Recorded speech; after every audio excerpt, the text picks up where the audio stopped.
പരിശുദ്ധ ഖുർആന്റെ ഒരു പരാമർശം, ഏറ്റവും കൂടുതൽ എന്നെ അത്ഭുതപ്പെടുത്തിയ ഒരു പരാമർശം നിങ്ങളുമായിട്ട് സാന്ദർഭികമായിട്ട് പങ്കുവെക്കുകയാണ്. സൂറത്ത് നൂറ് പഠിച്ചുകൊണ്ടിരിക്കുന്ന സന്ദർഭത്തിൽ ശ്രദ്ധയിൽപ്പെട്ട കടലുമായിട്ട് ബന്ധപ്പെട്ട മനോഹരമായിട്ടൊരു വചനം. അതിന്റെ ഏറ്റവും വലിയ അത്ഭുതം എന്താണെന്ന് വെച്ചാൽ, ഏറ്റവും വലിയ ഇരുട്ടിനെ സംബന്ധിച്ച് പരാമർശിക്കുന്ന വചനവും അതേ സൂറത്തിൽ ഒരു അല്പം കഴിഞ്ഞാൽ വരുന്നതായിട്ട് കാണാൻ സാധിക്കും. സുബ്ഹാനല്ലാഹ്. അതാണ് നമ്മുടെ വിഷയവുമായിട്ട് ബന്ധപ്പെട്ട ആയത്ത്. യഥാർത്ഥത്തിൽ സൂറത്ത് നൂറിന്റെ പ്രതിപാദ്യ വിഷയം കടലോ വെളിച്ചോ ഇരുട്ടോ ഒന്നുമല്ല, മറിച്ച് സൂറത്ത് നൂറ് പ്രധാനമായിട്ടും കൈകാര്യം ചെയ്യുന്ന നമുക്കറിയാം നിരവധി നിയമങ്ങളാണ്, അഹ്കാമുകളാണ്. സൂറത്ത് നൂറിന്റെ 40-ാമത്തെ ആയത്തിൽ അല്ലാഹു സുബ്ഹാനഹു വ തആല പറയുന്നത് ഔക ദുലുമാത്തിൻ ഫീ ബഹ്രിൻ ലുജ്ജിയിൻ, അല്ലെങ്കിൽ അവരുടെ ഉപമ, അതായത് വിശ്വാസികളുടെ ഉപമ ആഴക്കടലിലുള്ള ഇരുട്ടുകളെ പോലെയാണ്. എന്താണ് ആഴക്കടലിലുള്ള ഇരുട്ട്? നമുക്കറിയാം, ഇന്ന് നമ്മൾ മനസ്സിലാക്കി നമ്മുടെ കടലിന്റെ ആഴം, ആവറേജ് ആഴം എന്നുള്ളത് 4 കിലോമീറ്ററാണ്. 4 കിലോമീറ്റർ മുതൽ 11 കിലോമീറ്റർ വരെ ഏറ്റവും ആഴമേറിയ പ്രദേശം ഇന്ന് നമ്മൾ മനസ്സിലാക്കിയത് 11 കിലോമീറ്ററാണ്. സുബ്ഹാനല്ലാഹ്, 11 കിലോമീറ്റർ ആഴം. അത് പസഫിക് സമുദ്രത്തിലുള്ള മറിയാന ട്രഞ്ചിലുള്ള ചാലഞ്ചർ ഡീപ്പ് എന്നറിയപ്പെടുന്ന പ്രദേശമാണ്. നമ്മൾ ഇന്ന് കണ്ടെത്തിയതിൽ ഭൂമിയിൽ ഏറ്റവും ആഴമേറിയ പ്രദേശം 11 കിലോമീറ്റർ ആഴമുള്ള പ്രദേശം. സുബ്ഹാനല്ലാഹ്. അപ്പൊ നമ്മൾ ഭൂമിക്ക് പുറത്ത് ഏറ്റവും വലിയ പർവ്വതമായിട്ട് അറിയപ്പെടുന്ന എവറസ്റ്റ്, ആ എവറസ്റ്റിന്റെ ഹൈറ്റ് പോലും 8.5 കിലോമീറ്റർ മാത്രമാണ്. അതേ സന്ദർഭത്തിൽ താഴേക്ക് ഉള്ള ആഴം 11 കിലോമീറ്റർ. ഏകദേശം ഒരു ധാരണ കിട്ടാൻ, അപ്പൊ നമുക്കറിയാം ഇന്ന് നമ്മൾ മനുഷ്യനിർമ്മിതികളിൽ ഏറ്റവും ഉയരമുള്ള ബിൽഡിംഗ് ആയിട്ട് അറിയപ്പെടുന്നത് ദുബായിലുള്ള ബുർജ് ഖലീഫയാണ്. ആ ബുർജ് ഖലീഫയുടെ 13 ഇരട്ടി വലുപ്പമാണ് ഈ ചാലഞ്ചർ ഡീപ്പ് എന്നറിയപ്പെടുന്ന പ്രദേശമുള്ളത്. അതായത് 11 ബുർജ് ഖലീഫ അട്ടിക്ക് വെച്ചാൽ ആ ഒരു പ്രദേശത്ത് അതിനെ കൊള്ളിക്കാൻ സാധിക്കും. അത്രയേറെ ആഴമുള്ള പ്രദേശമാണ് ഈ ഒരു പ്രദേശം, ചാലഞ്ചർ ഡീപ്പ് എന്നറിയപ്പെടുന്ന പ്രദേശം. അപ്പൊ 4 മുതൽ 11 കിലോമീറ്റർ വരെയാണ് നമ്മൾ അറിഞ്ഞെടുത്തോളം കടലിന്റെ ആഴം. ആ ഒരു പ്രദേശത്തേക്ക്, അതായത് ഏറ്റവും ആഴമേറിയ പ്രദേശത്തേക്ക് ഇന്ന് വരെ 3 മനുഷ്യർ മാത്രമാണ് അങ്ങോട്ട് സഞ്ചരിച്ചിട്ടുള്ളത്. സുബ്ഹാനല്ലാഹ്. 2012 ഏറ്റവും വലിയൊരു വാർത്തയായിരുന്നു. 2012 ഒരു പ്രശസ്തനായിട്ടുള്ള ഒരു ഹോളിവുഡ് സംവിധായകൻ, ജെയിംസ് കാമറൂൺ എന്നറിയപ്പെടുന്ന ഹോളിവുഡ് സംവിധായകൻ, അദ്ദേഹം അങ്ങോട്ട് സഞ്ചരിച്ചതൊക്കെ വലിയ വാർത്തയായിരുന്നു. ഏതായാലും നമ്മുടെ ആയത്തുമായിട്ട് ബന്ധപ്പെട്ട് അതിനുശേഷം ഇതേ രൂപത്തിൽ ആ ഒരു മേഖലയെ സംബന്ധിച്ച് പഠനം നടത്താൻ വേണ്ടി നമ്മൾ നിരവധി വാഹനങ്ങൾ ആ മേഖലയിലേക്ക് അയച്ചിട്ടുണ്ട്. അപ്പൊ അല്ലാഹു സുബ്ഹാനഹു വ തആല ഇവിടെ പറയുന്നത് ഔക ദുലുമാത്തിൻ ഫീ ബഹ്രിൻ ലുജ്ജിയിൻ, ആഴക്കടലുള്ള ഇരുട്ടിനെ പോലെയാണ്. എന്താണ് ഇരുട്ടെന്ന് വെച്ചാൽ, ഇപ്പൊ നമുക്കറിയാം, ഞാൻ പറഞ്ഞു 11 കിലോമീറ്റർ ഉണ്ട്. പക്ഷെ 11 കിലോമീറ്റർ സൂര്യപ്രകാശം കടലിലേക്ക് എത്താൻ സാധിക്കുന്നത് വളരെ ചെറിയൊരു മേഖലയിലേക്ക് മാത്രമേ പ്രകാശത്തിന് എത്താൻ സാധിക്കുള്ളൂ. വളരെ ചെറിയ മേഖല, അതായത് വെറും 1 കിലോമീറ്റർ മാത്രമേ പ്രകാശം സഞ്ചരിക്കുള്ളൂ. ഈ പ്രകാശം സഞ്ചരിക്കുന്ന മേഖലയാണെന്ന് ശാസ്ത്രീയമായിട്ട് നമ്മൾ ഫോട്ടിക് സോൺ എന്നാണ് ആ ഒരു മേഖലയെ വിളിക്കപ്പെടുന്നത്. ആ ഒരു മേഖലയിലെത്തി, അതായത് 1 കിലോമീറ്റർ മാത്രമേ പ്രകാശം വരുള്ളൂ. അപ്പൊ നമുക്കറിയാം പ്രകാശത്തിന് 7 വർണ്ണങ്ങളുണ്ട്. നമ്മൾ പഠിച്ചതാണ് വിബ്ജിയോർ. 7 വർണ്ണങ്ങളുടെ മിശ്രിതാണ് നമ്മൾക്ക് ലഭിക്കുന്ന സൂര്യപ്രകാശം. സാന്ദർഭികമായിട്ട് സുബ്ഹാനല്ലാഹ് ഏറ്റവും വലിയ അത്ഭുതം എന്താണെന്ന് വെച്ചാൽ, പരിശുദ്ധ ഖുർആൻ വർണ്ണങ്ങളെ സംബന്ധിച്ച് പറഞ്ഞ സന്ദർഭത്തിൽ അൽവാനി എന്നുള്ള പദം കൃത്യം 7 തവണ മാത്രമാണ് പരിശുദ്ധ ഖുർആൻ ഉപയോഗിച്ചിട്ടുള്ളത്. സുബ്ഹാനല്ലാഹ്, ചേർത്ത് വായിക്കേണ്ടതാണ്.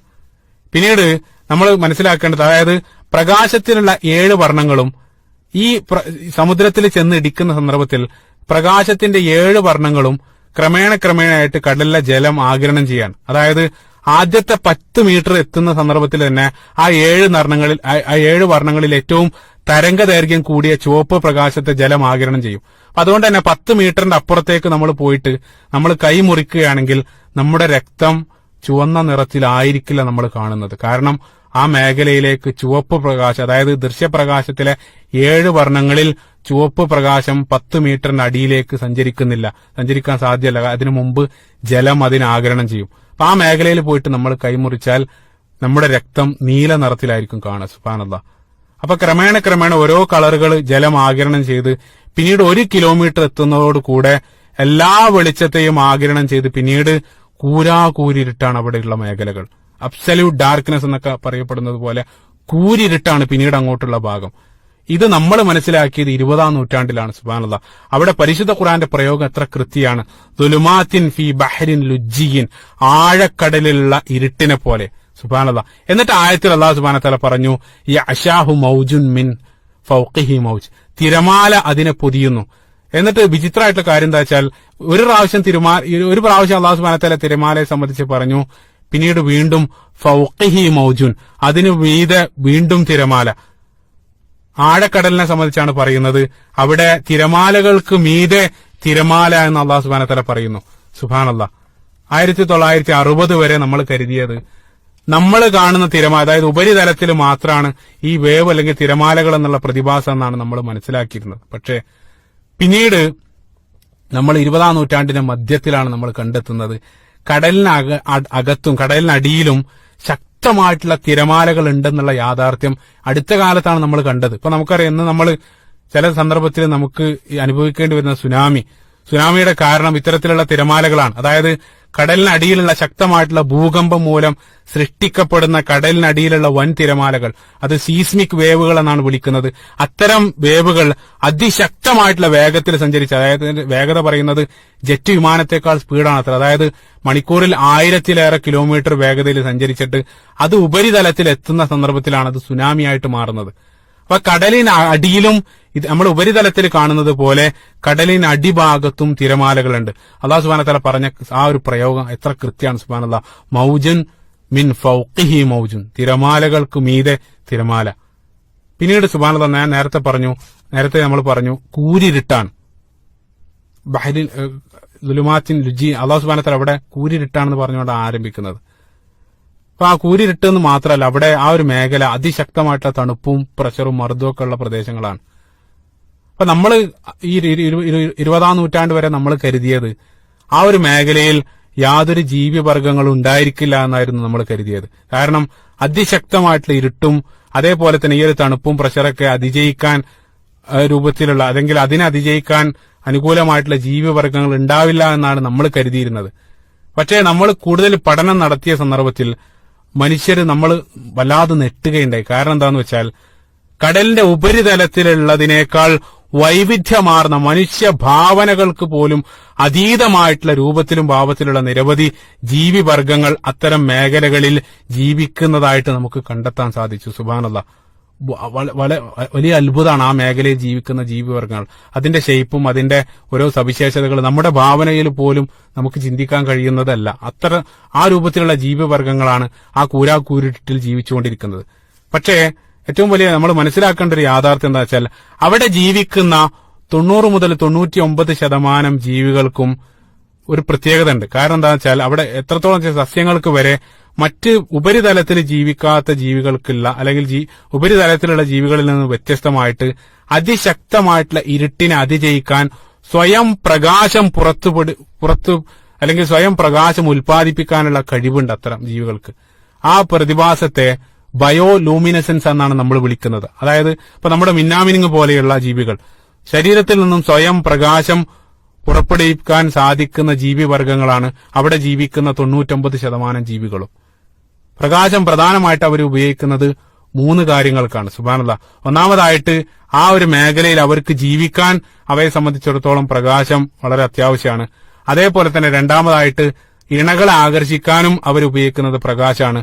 മൂന്നാമതായിട്ട് ശത്രുക്കളിൽ നിന്നും രക്ഷ നേടാനും അവരുപയോഗിക്കുന്നത് പ്രകാശമാണ്.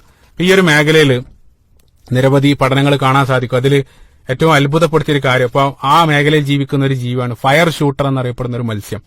ആ മത്സ്യം എന്താ ചെയ്യുന്ന വെച്ചാൽ, അതിന്റെ ശത്രു അതിനെ പിടിക്കാൻ വരുന്ന സന്ദർഭത്തിൽ പ്രകാശത്തിന്റെ ഒരു വലിയ കുമിള ഉണ്ടാക്കും. അപ്പൊ വലിയ പ്രകാശത്തിന്റെ ഒരു കുമിള വരുന്ന സന്ദർഭത്തിൽ പിടിക്കാൻ വന്ന ആ ശത്രുവിന് കണ്ണ് കാണാതെ ആവുകയാണ്. ഏതുപോലെയെന്ന് വെച്ചാൽ, ഇപ്പൊ നമ്മുടെ കണ്ണിലേക്ക് നല്ല പവറുള്ള ഒരു ടോർച്ച് അടിച്ച് അവർ അല്പനേരം നമുക്ക് കണ്ണ് കാണില്ല. അതേ രൂപത്തിൽ ഈ ജീവി ശത്രുവിൽ നിന്ന് രക്ഷപ്പെടാൻ വേണ്ടി പ്രകാശം കൊണ്ടുള്ള ഒരു ബോംബ് സൃഷ്ടിക്കാൻ. സുബ്ഹാനല്ലാഹ്.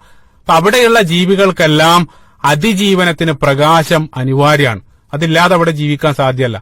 ഇനി നിങ്ങൾ സുബ്ഹാനല്ലാഹ്, ഇനി നിങ്ങൾ ആ ആയത്തിന്റെ അവസാന ഭാഗം ഒന്ന് വായിച്ചു നോക്കുക. സൂറത്ത് നൂറിന്റെ 40-ാമത്തെ ആയത്തിൽ ഈ തിരമാലകളെ സംബന്ധിച്ച് പറഞ്ഞതിന് ശേഷം അല്ലാഹു സുബ്ഹാനഹു വ തആല ആയത്ത് അവസാനിപ്പിക്കുന്നത് വമല്ലം യജ്അലില്ലാഹു നൂറൻ ഫമാ ലഹു മിൻ നൂർ. അല്ലാഹു സുബ്ഹാനഹു വ തആല ആർക്ക് പ്രകാശം നൽകിയിട്ടില്ലയോ അവന് യാതൊരു പ്രകാശവുമില്ല. സുബ്ഹാനല്ലാഹ്, എത്ര കൃത്യാണ്. നേരത്തെ ഞാൻ പറഞ്ഞു, ആയത്ത് നേർക്ക് നേരെ വരുന്ന അർത്ഥം ഇതാണെങ്കിൽ യഥാർത്ഥത്തിൽ അല്ലാഹു സുബ്ഹാനഹു വ തആല പറയുന്നത് അവിശ്വാസികളെ സംബന്ധിച്ചാണ്.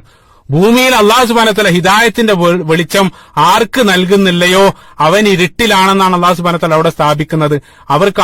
അവർക്കാരും മറ്റാരും അവർക്ക് ഹിദായത്തിന്റെ പ്രകാശം നൽകാനില്ല. പക്ഷെ അതേ സന്ദർഭത്തിൽ ഇതേ ആയത്ത് നമ്മൾ ആഴക്കടലുമായിട്ട് ചേർത്ത് ചിന്തിക്കുന്ന സന്ദർഭത്തിലും ആഴക്കടലിലുള്ള മത്സ്യങ്ങൾക്കും അള്ളാഹു പ്രകാശം നൽകിയിട്ടില്ലെങ്കിൽ അവർക്ക് മറ്റാരും പ്രകാശം നൽകുമായിരുന്നില്ല. ഏതുപോലെ എന്ന് വെച്ചാൽ ഒട്ടകത്തിന് മരുഭൂമിക്ക് അനുയോജ്യമായിട്ടുള്ള രൂപത്തിൽ സൃഷ്ടിച്ചതുപോലെ ആഴക്കടലിന് അനുയോജ്യമായിട്ടുള്ള രൂപത്തിൽ ആ മേഖലയിൽ ജീവിക്കുന്ന മത്സ്യങ്ങൾക്ക് അള്ളാഹു സുബ്ഹാനഹു വ തആല പ്രകാശം നൽകി. അതുകൊണ്ടാണ് മൂസാ നബി അലൈഹി സ്വലാത്തു വസ്സലാമയോട് ഫിർഔൻ ചോദിച്ച സന്ദർഭത്തിൽ വമാ റബ്ബുക്കുമാ യാ മൂസ, നിന്റെ രക്ഷിതാവ് ആരാണെന്ന് ചോദിച്ച സന്ദർഭത്തിൽ മൂസാ നബി അലൈഹി സ്വലാത്തു വസ്സലാം നൽകുന്ന മനോഹരമായിട്ടുള്ള മറുപടി സൂറത്ത് ത്വാഹയിൽ നമുക്ക് കാണാൻ സാധിക്കും. റബ്ബുനല്ലദീ അഅ്താ കുല്ല ശൈഇൻ ഖൽഖഹു സുമ്മ ഹദാ, ഓരോ വസ്തുക്കളെ സൃഷ്ടിക്കുകയും എന്നിട്ട് അതിന്റേതായിട്ടുള്ള പ്രകൃതം നൽകുകയും ചെയ്തവനാണ് എന്റെ രക്ഷിതാവ്. സുബ്ഹാനല്ലാഹ്. അതായത് ഇതേ രൂപത്തിൽ ആ ഒരു മേഖലയിൽ അവർക്ക് ജീവിക്കാൻ അനുയോജ്യമായിട്ടുള്ള രൂപത്തിൽ സവിശേഷതകൾ നൽകിയത് അള്ളാഹു സുബ്ഹാനഹു വ തആലയാണ്. കാരണം അള്ളാഹുവാണ് അതിനെ സംവിധാനിച്ചിട്ടുള്ളത്. സുബ്ഹാനല്ലാഹ്.